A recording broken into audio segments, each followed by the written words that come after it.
Moving forward na si face-to-face host Carla Estrada sa kanyang career. Pati ang anak niyang si Daniel Padilla, all set na raw para sa solo projects. Narito ang report ni MJ Marfori. Like mother, like son. Ganyan daw ngayon ang peg na face-to-face host Carla Estrada at ng anak niyang si Daniel Padilla. Chika sa atin ni Mama Carla. This 2024, moving forward sila ni Daniel sa kanilang career. Patunay dyan ang pixie cut blondie era ni Mama Carla na senyales daw ng bolder moves niya ngayong bagong taon. Gusto ko talagang actually na magtawid ng mensahe na kahit anong itsura mo, kahit anong katawan mo, diba? Kaya mo magdala basta confident ka.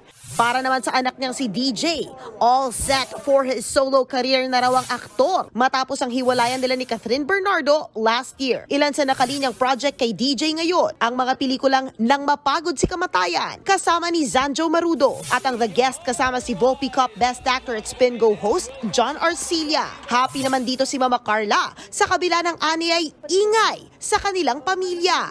Para sa lahat ng mga anak ko yan, I always tell them na always be courageous. But at the end of the day, kahit ano nangyayari, ano man ang sasabihin, just be kind. Malaking blessing din kay Mama Carla ang Season 3 ng original talakserye on television na Face to Face. Mas nakakalokang mga harapan ang mapapanood, nakapupulutan din daw ng aral. We make sure na paglabas nila ng studio, meron silang kaalaman na okay, so it's transformative. Napapanood ang Face to Face Season 3 Lunes hanggang Biyernes, 11 a.m. dito sa TV5. Bakit hindi mo sabihin sa kanyang nararamdaman mo? Sabi mo matagal mo na siyang gusto. Speaking of TV5, mas pinalakas pa ngayong taon ang aming mga shows para sa inyo kapatid. Sa huling linggo next week ng hit Korean series na Revolutionary Love, mas titindi pa ang love triangle nina Jae-hoon, Byun-hyuk at Baekju. Tutukan yan Lunes hanggang Biyernes 4:30 p.m. sa Hapon Champion ng TV5. At sa pagkatapos ng Revolutionary Love, papasok naman ang 2019 hit K-drama na Diary of a Prosecutor. Isa ito sa mga huling proyekto ng pumanaw na multi-awarded actor at Parasite star na si Lee Sun-kyun. Katambal niya rito ang aktres na si Jung Ryo-won. Iikot ang kwento nito sa mga overworked prosecutor sa Korea na humahawak ng sangkaterbang kaso sa isang maliit na bayan. Abangan ang Diary of a Prosecutor sa ating Hapon Champion simula January 15.